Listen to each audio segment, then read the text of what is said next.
உரிமை களம் பார்வையாளர்கள் அனைவருக்கும் வணக்கம். இன்னைக்கான அரசியல் களத்துல எது சம்பந்தமாக விவாதிக்க போறோம் அப்படின்னா, ரெட்பிக்ஸ் யூடியூப் சேனலுடைய ஃபெலிக்ஸ் ஜெரால்ட் அவர்கள் தமிழக வெற்றி கழகத்தில் தன்னை இணைத்து கொண்டுள்ளார். விஜய்கிட்ட டைரக்டா போய் அவர் கழுத்துல துண்டெல்லாம் போட்டிருக்காரு. தமிழக வெற்றி கழகத்துடைய துண்டு போட்டிருக்காரு. துண்டு போட்டு தன்னை தமிழக வெற்றி கழகத்தினுடைய ஒரு ஆதரவாளராக தன்னை இணைத்து கொண்டுள்ளார்.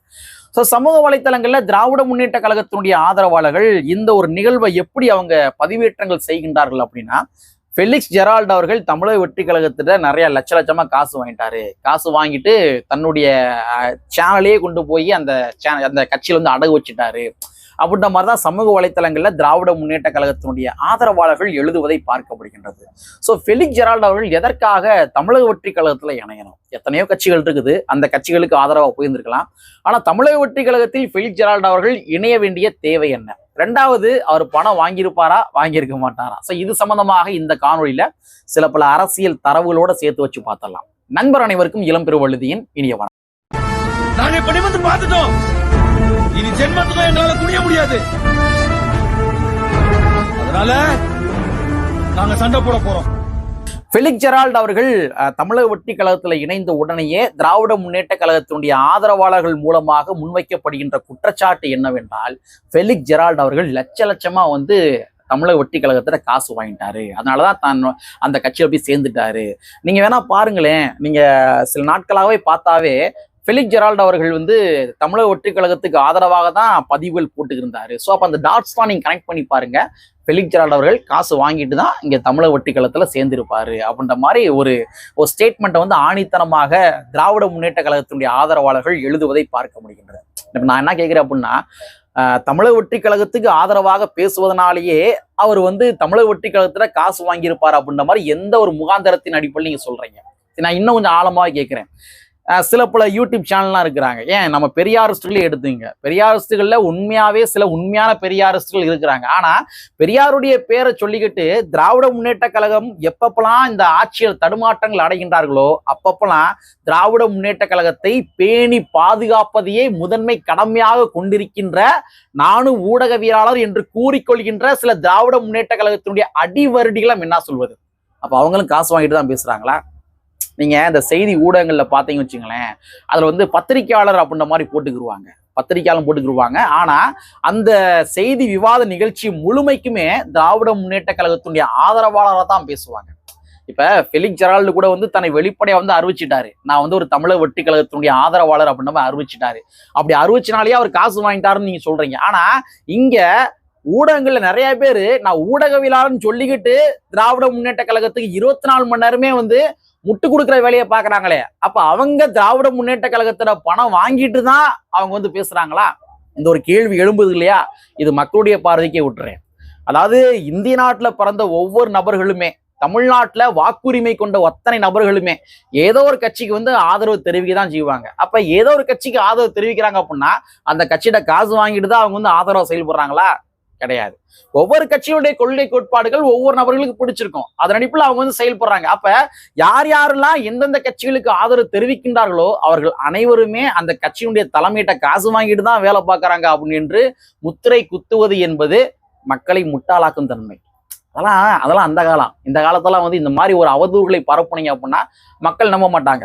ஃபெலிக்ஸ் ஜெரால்ட் அவர்கள் காசு வாங்கினாரா வாங்கலையா அந்த ஒரு கான்செப்டுக்கு நான் போகல. ஆனா ஃபெலிக்ஸ் ஜெரால்ட் வந்து காசு வாங்கிட்டு தான் தமிழக வெற்றி கழகத்துக்கு ஆதரவா பேசுறாரு அப்படின்னா அப்ப திராவிட முன்னேற்ற கழகத்துக்கு ஆதரவா பேசுகின்ற அத்தனை நபர்களுமே காசு வாங்கிட்டு தான் திமுக ஆதரவா பேசுறாங்களா என்ற கேள்வி எழும்புது இல்லையா?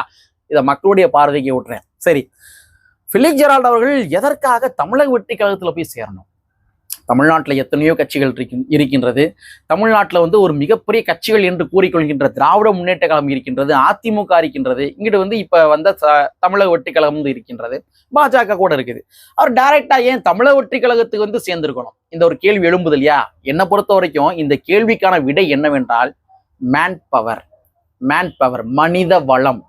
அதாவதுங்க, நான் இதை என்னுடைய யூடியூப் சேனல் அடிக்கடி சொல்லுவேங்க, நம்முடைய சேனல் ரெகுலரா பாக்குற எல்லாருக்குமே தெரியும், விஜய்கிட்ட வந்து ஒரு மிகப்பெரிய ஒரு மேன் பவர் வந்து இருக்குது.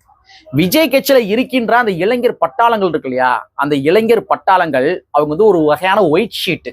அவங்களுக்கு வந்து சாதியம்னா என்னான்னு தெரியாது, மதம்னா என்னான்னு தெரியாது. அவங்க முழுக்க ஒரு ஒயிட் ஷீட்டு. அவங்க முழுக்க முழுக்க ரசிகன். அதாவது தமிழக வெற்றி கழகத்தினுடைய தலைவர் விஜய் அவர்கள் விஜய் அவருடைய தீவிர ரசிகன் என்று சொல்லப்படுகின்ற அந்த ஒரே ஒரு கிரைட்டீரியாவின் அடிப்படையில் தான் அவங்க கட்சிக்கு வந்து என்டர் ஆகியிருக்கிறாங்க. அந்த ஒரே ஒரு கிரைட்டீரியா தான். அவங்க வந்து விஷமத்தன்மையான வந்து இன்புட்ஸ் வந்து கொடுக்கப்படவில்லை. அவங்க முத கட்சிக்குள்ள என்டர் ஆகிறாங்க, பாலிடிக்ஸ்ல என்டர் ஆகிறாங்க. அப்ப தமிழக வெற்றி கழகம் என்று சொல்லப்படுகின்ற அந்த இளைஞர் பட்டாளங்கள் இருக்கு இல்லையா, அந்த இளைஞர் பட்டாளங்கள் ஒரு வகையான ஒயிட் ஷீட். சில நபர்கள் அரசியல் அறிந்த நபர்கள் நிறைய பேர் இருக்கிறாங்க. பட் இருந்தாலும் ரொம்ப ஒரு யங்ஸ்டர்ஸா இருக்காங்க இல்லையா, ஜென்சி கிட்ஸ் இருக்காங்க இல்லையா, அவங்க எல்லாருமே ஒரு வகையான ஒரு ஒயிட் ஷீட். அந்த ஒயிட் ஷீட்ல நாம என்ன எழுத போறோம்? அந்த ஒயிட் ஷீட்ல நாம என்ன எழுத போறோம்? இத்தனை நாட்களாக வந்து சினிமா மோகத்தில் இருந்த நபர்கள் ஓப்பனிங் ஷோல போய் பாலாபிஷேகம், தேனாபிஷேகம், பீராபிஷேகம், என்ன சொல்ல போறதா இருந்தா வந்து இன்னும் எத்தனையோ அபிஷேகம்லாம் பண்ணுவாங்க. அத்தனை அபிஷேகம் செய்து கொண்டிருந்த அந்த இளைஞர் பட்டாளம், ஆட்டம் பாட்டம் தாரை தப்பட்டை என்று கொண்டாடி கொண்டிருந்த அந்த இளைஞர் பட்டாளம், அரசியல் என்றால் என்னவென்றே தெரியாமல் இருந்து கொண்டிருந்த அந்த இளைஞர் பட்டாளம், அந்த இளைஞர் பட்டாளத்துல நம்ம என்ன எழுத போறோம்? அந்த ஒயிட் ஷீட் சொன்னேன் இல்லையா, அந்த ஒயிட் ஷீட்ல என்ன எழுத போறோம்? அம்பேத்கரியத்தை எழுதணும், பெரியாரியத்தை எழுதணும், அதே மாதிரி மார்க்சியத்தை எழுதணும். இன்னும் இதர பின்ன தலைவர்கள் யாரெல்லாம் அந்த மக்களுக்காக உழைத்தார்களோ அந்த தலைவர்களை ஒயிட் ஷீட்டாக இருந்து கொண்டிருக்கின்ற தமிழக வெற்றி கழகத்துடைய மேன் பவர்ட்ட வந்து நம்ம எழுதுறோம். இந்த ஒரு ஸ்ட்ராட்டஜியை வந்து ஃபெலிக்ஸ் ஜெரால்ட் அவர்கள் கைப்பற்றிப்பார் என்று கருதுகின்றேன். ஏன்னா விஜயனுடைய வருகைக்கு முன்னாடி வரைக்கும் தமிழ்நாட்டில் இருந்த இந்த இளைஞர் பட்டாளங்கள் வந்து வேறொரு வடிவத்தில் இருந்தாங்க, வேறொரு மோகத்துல வந்து இருந்தாங்க, சினிமா மோகத்துல இருந்தாங்க. அப்கோர்ஸ் சொல்லிதாங்க. ஆனா மீதம் இருக்கின்ற நபர்கள் எல்லாருமே ஒன்னு திமுக இல்லாட்டி அதிமுக. ஸோ இந்த ஒரு ஸ்டாண்ட்ல மட்டும் தான் இருந்தாங்க. நம்ம போய் அரசியல் பேசுவதாக இருந்தாலும் கூட ஒன்னு திமுக காரங்கிட்ட பேசியாகணும், இல்லாட்டி அதிமுக காரங்கிட்ட வந்து பேசியாகணும். திமுக காரங்கிட்ட பேசியாகணும், அதிமுக காரங்கிட்ட பேசியாகணும், வேற யார்ட்டையும் பேசவும் முடியாது. ஸோ இந்த ஒரு சூழ்நிலை தான் இருந்துச்சு. ஆனா இன்னைக்கு என்னுடைய ஸ்பீச்சை கேட்பதற்கு, என்னுடைய அரசியலை கேட்பதற்கு, என்னுடைய அம்பேத்கரியத்தை கேட்பதற்கு, என்னுடைய மார்க்சியத்தை கேட்பதற்கு, என்னுடைய பெரியாரியத்தை கேட்பதற்கு ஒரு இளைஞர் பட்டாளங்கள் இருக்கிறாங்க, ஒரு இளைஞர் பட்டாளம் இருக்காங்க, ஒரு மேன் பவர் வந்து இருக்குது. அந்த மேன் பவர் கொண்ட மிகப்பெரிய ஒரு கட்சியாக தமிழக வெற்றி கழகம் இருக்கின்றது. அப்ப என்னுடைய அரசியலை நான் அங்கே புகுத்த முடியும். அந்த ஒயிட் ஷீட் சொன்னேன் தெரியுமா, அந்த பேப்பர்ல என்னால் எழுத முடியும். ஏன்னா எழுத முடியும். அரசியல் லாபத்துக்காக வேணா விஜய் கட்சியை சார்ந்தவர்களை வந்து நம்ம வந்து ஒரு அரசியல் அறிவில்லாதவர்கள் அப்படின்ற மாதிரி நம்ம வந்து ஒரு முத்திரை குத்தலாம். அவர்கள் அரசியல் தெளிவில்லாதவர்கள் வேணா சொல்லலாம், அரசியல் அறிவில்லாதவர்கள் சொல்ல முடியாது. அரசியல் தெளிவில்லாத நபர்கள்ட்ட அரசியலை தெளிவுபடுத்த வேண்டியது நம்முடைய கடமை, பெரியாரியத்தை தெளிவுபடுத்த வேண்டியது நம்ம கடமை, அம்பேத்கரியத்தை தெளிவுபடுத்த வேண்டியது கடமை, நம்ம கடமை. ஸோ இந்த மாதிரி நம்மளுடைய கடமை என்பது அரசியல் தெளிவுபடுத்த வேண்டியதுதான் தவிர அரசியல் அறியாமையாக இருக்கின்ற நபர்கள் என்று அவர்களை அடித்தட்டு முட்டாளாக மாற்றக்கூடாது. நம்முடைய அரசியல் லாபத்துக்காக அப்படி மாற்றக்கூடாது. ஸோ இந்த மாதிரி ஒரு மேன் பவர் கொண்ட ஒரு கட்சி, ஒரு இளைஞர் பட்டாளம் கொண்ட ஒரு கட்சி, இந்த இளைஞர் பட்டாளத்தை நீங்க விதைக்கிறதாங்க இன்னொரு 3 தலைமுறைக்கு நின்று பேசும். இது ஃபேக்ட். இந்த இளைஞர் பட்டாளத்துல இன்னைக்கு நீங்க என்ன விதைக்கிறீங்களோ இதுதான் 3 தலைமுறைக்கும் நின்று பேசும். விஜய் அவர்கள் நினைச்சிருந்தாரு அப்படின்னா அவர் ஆல்ரெடி கட்சி ஆரம்பித்த பொழுதே டைரக்டாவே என்னுடைய கொள்கை தலைவர் சாவர்க்கப்பா, வாங்கப்பா நம்ம சாவர்கரை பின்பற்றலாம், என்னுடைய கொள்கை தலைவர் வந்து ஒரு காவி சிந்தனை கொண்ட மனிதர்கள், இப்படி ரஜினிகாந்த் சொன்னார் இல்லையா, ஸோ அந்த மாதிரி ஆன்மீக அரசியல் அப்படின்ற மாதிரி அவர் டைரக்டா சொல்லிட்டு போயிருந்திருக்கலாம். டைரக்டா சொல்லிட்டு போயிருந்தாருன்னா வந்து இன்னைக்கு வந்து 1.5 கோடி உறுப்பினர்கள் இருக்கிறாங்க அப்படின்னா, தமிழக வெற்றி கழகத்தில் இருக்கிறாங்க அப்படின்னா, விஜய் அவர்கள் இந்த மாதிரி என்னுடைய ஐடியாலஜி ஒரு ஹிந்துத்துவ ஐடியாலஜி டிக்ளேர் பண்ணியிருந்தாங்கன்னா அது தமிழ்நாட்டில் பாஜக எதிர்ப்பின் மூலமாக 1.5 கோடி இருக்கின்றவர்கள் 1 கோடியாச்சும் அட்லீஸ்ட் சேர்ந்திருப்பாங்க இல்லையா இளைஞர் பட்டாளங்கள். ஏன்னா அந்த இளைஞர் பட்டாளங்களுக்கு அரசியல் தெரியாது. அப்ப அந்த 1 கோடி இளைஞர்களாச்சும் விஜய் அவர்கள் பாஜக பக்கம் திருப்பி வைத்திருக்க முடியும், தள்ளி விட்டுருக்க முடியும். சொல்ல போனா நீ பாஜக, நம்மளாம் பாஜக வா, பாஜக போவோம் அப்படின்னு திருப்பி விட்டுருக்க முடியும். ஆனா இன்னைக்கு 1.5 கோடி உறுப்பினர்கள் முன்னாடி நம்மளுடைய கொள்கை எதிரி பாஜக அப்படின்னு டிக்ளேர் பண்றாரு அப்படின்னா, இன்னைக்கு டிக்ளேர் பண்றதா இன்னும் 2-3 தலைமுறைகளுக்கு நின்று பேசும். ஆனா அரசியல் லாபத்துக்கு ஆக்சுவல் ஓகே போதாமைகள் இருக்கலாம், சில பல போதாமைகள், இன்னும் தீவிரமாக பாஜகவை எதிர்க்க வேண்டிய தேவைகள் இருக்கின்றது, அந்த போதாமைகள் இருக்கலாம். ஒருவேளை மேபி 2029 நாடாளுமன்ற எலெக்ஷனுக்கு பாஜகவை தீவிரமாக எதிர்ப்பதற்காக அவர் வந்து செயல் திட்டங்கள் வடிவமைக்கலாம். அது வடிவமைப்பாரா வடிவமைக்க மாட்டாரான்ற நமக்கு தெரியல. ஏன்னா 2029 நாடாளுமன்ற எலெக்ஷன். ஸோ இது வந்து ஒரு ஸ்டேட் பாலிடிக்ஸ். இது வந்து தமிழ்நாட்டினுடைய சீஃப் மினிஸ்டர் போஸ்டிங்காக வந்து போராட்டம், அதுக்கான ஒரு தேர்தல். அப்ப தமிழ்நாடு அளவுல நம்ம வந்து திராவிட முன்னேற்றத்தை எதிர்க்கலாம் அப்படின்ற மாதிரி நிலைப்பாடு எடுத்துக்கலாம். சோ நான் சொன்ன மாதிரி ஒரு சில போதாமைகள் இருக்கின்றது. பாஜகவை தீவிரமாக எதிர்ப்பதில் சில போதாமைகள் இருக்குது, இன்னும் தீவிரமாக எதிர்க்க வேண்டும். பட் இருந்தாலும் அவர் நினைச்சிருந்தானா ஃபர்ஸ்ட் மாநாட்டிலேயே வந்து பாஜக ஆதரவு தெரிவிச்சுட்டு போயிருந்துருக்கலாம்.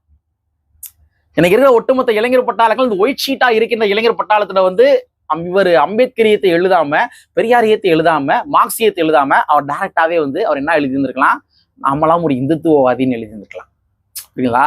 இந்த மாதிரி பண்ணது. ஆனா அந்த மாதிரி பண்ணல. சோ இந்த ஒரு 2-3 தலைமுறைகளுக்கு நம்ம ஒரு இளைஞர் பட்டாளத்தை நம்ம எப்படி வழிநடத்த போறோம் இன்னைக்கு இருக்கிற ஜென்சி கிட்ஸை நம்ம வந்து 2-3 தலைமுறைகளுக்கு எப்படி வழிநடத்த போறோம். சோ இந்த மாதிரி இந்த இளைஞர் பட்டாளத்தினுடைய தேவையை உணர்ந்து அவங்களுடைய அரசியல் எதிர்காலத்தை உணர்ந்து நம்ம ஃபெலிக்ஸ் ஜெரால்ட் அவர்கள் அந்த கட்சியோட சேர்ந்திருக்கலாம் அப்படின்னு நம்ம பார்க்க வேண்டிய தேவை இருக்குது.